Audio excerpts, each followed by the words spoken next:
Where will Shōta Imanaga go? I Most know. of the opt-out news that we've heard over the last 48 hours is expected. Alex Bregman, even Robert Suárez, the list goes on and on. Pete Alonso. Shota Imanaga's situation was unique, guys. The Cubs, first of all, could have extended this to a 5-year contract from when they signed him. So they would have had to lock in 3 more seasons now for $57.75 million. They said no. Then he gets a player option that he can exercise for $15.25 million. He said no. He's getting more than 1 year, 15 on the free agent market. There is still one more layer that we don't know about. I don't think a decision is needed for a minute. The qualifying offer. It's about $22 million this year. The Cubs can throw a qualifying offer his way. That would be more than the player option. He probably, again, would say no. It does hurt your free agency a bit. It often hurts 1 or 2 free agents per year. And that's what the qualifying offer is for, to try and keep prices down for certain players. That happened to Nick Pivetta last year, and that was to the benefit of the Padres. So I think the first question, AJ, is, do you think this was the right call? We don't know the medicals. We don't know everything else going on, but No. do you think, no? You think he was worth the 3 years, He's almost worth a 60? 3-year 57. Yeah. For me, the way he pitched, are you finding me another? If Luis Robert, you're saying, isn't worth $20 million, Shota Imanaga's not worth $19 million with the way he pitched and what he's done and the excitement he brings and the marketing that he brings. Let's not forget, there's a big marketing component to this too, is Shota. So I don't understand this. Why the Cubs wouldn't do this? They think they're going to get him on a cheaper deal, or are there bigger, better fish out there they can get? I don't understand this at all. I never even thought this was a possibility. I thought this was like, okay, Shota's there for 3 more years. Nope. Surprise.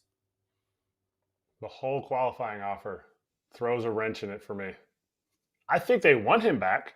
I don't think they want 3 more years of him. I think they see him as somebody that will be 35 years old at the end of that contract, which, in my opinion, is not that old for pitchers.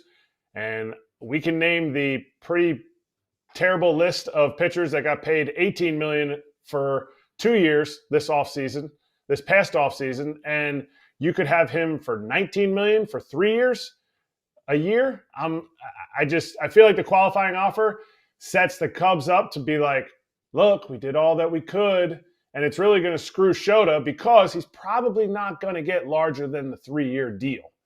And when you're giving up a draft pick, teams are just they're gonna sit there and they're gonna hem and haw, and then he's gonna have that, what is it, 21.7, I think this year is the qualifying offer. He's gonna have that hanging over his head, and it's gonna hurt him. Or the Cubs will be like, hey, look, we offered it to him. Hey, that's a lot of money. It's more than you would have made before. But the reality is it's really undercutting his value for a guy that for the last 2 years has been great for this team. Can I bring up the other side? I love Shota Imanaga. He is one of my favorites to watch. He had a much worse year, AJ. What? I have a great team for him to go to. He loves Chicago. White Sox, baby! Yeah! Wait, but his numbers were down a lot this year, guy. I'm just bringing. He was a little bit banged he still will be good for a few years. I know, but it was 30 less innings. The ERA plus went from 137, which is fantastic, to 103. The FIP, the fielding independent pitching, much higher. The xERA, expected ERA, home run rate was up, walks up, strikeouts down a lot. Strikeouts down from 9 per 9 innings, so 1 per inning, to 7.3. Strikeout to walk ratio obviously going down, all that, right? So the numbers did significantly decline in year 2. Do you think there's any concern that the Cubs feel as if the league figured him out a little bit? I'm just throwing this out there because no team knows the pitcher more than the team that he's coming from. Even if he has the numbers he had, right, last year, is he worth $19 million a year on the free agent market compared to another guy that's going to possibly get 18 to 19 million? I think if we're only guaranteeing, if you're the Cubs, and you have a chance, and you have a guy that's a known commodity, loves it in Wrigleyville, has pitched well there, has been to the playoffs, has done all these things, and you know him, and you're saying he's not worth $19 million a year for 3 years? 57. You're the Cubs. $57 million. That's not that much. If That it's should have been an easy 2025 numbers, if it's 2025 numbers, if that's all you're guaranteeing me, then he is not worth that contract. Not at the 2025 numbers. He's not. What? How can you say that? But this is what organizations are doing. Organizations will sit there and they'll go, he did. His home run rate after he came back from the IL was the worst in baseball. It carried into the postseason. Like, we don't want this. They're convincing themselves this is not a good option. And that's fine. You can do that. Your formula can say we don't want him.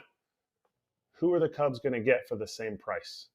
Dollar for dollar, pitcher for pitcher, who are they going to get? And that's where I think teams like the Cubs, who are clearly, they're a playoff team. They wanted to make the playoffs. They don't quite want to go the rest of the way.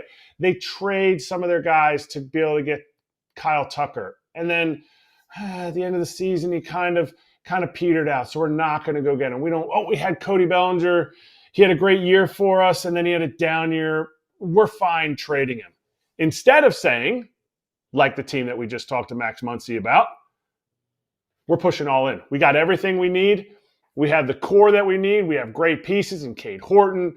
Justin Steele's going to come back.